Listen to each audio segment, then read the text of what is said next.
Tanse, kakeanotentek, noakomagnak. Hello to all my friends and relatives. Today, August 9th, is the International Day of the World's Indigenous Peoples, a day to celebrate the beauty and diversity of our languages, our cultures, and our peoples.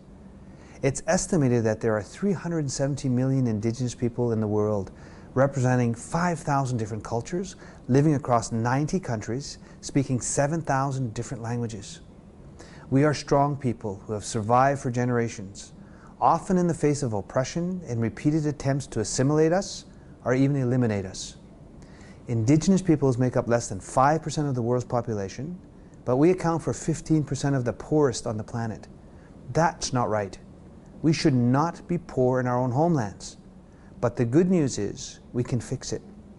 We have an important tool, the United Nations Declaration on the Rights of Indigenous Peoples. The UN Declaration sets out minimum standards for ensuring Indigenous peoples enjoy fundamental human rights, including the collective right to self-determination.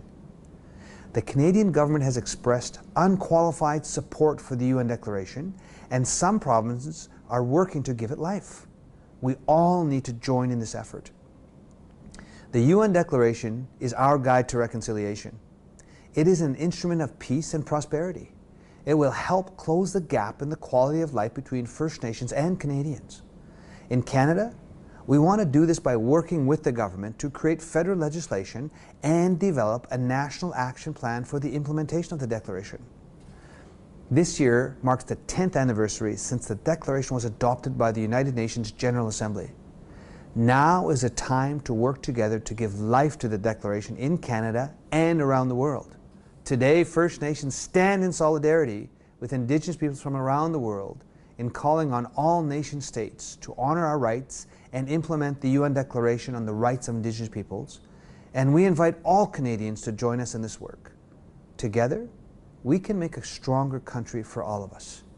Egose, kanaskum tinawa.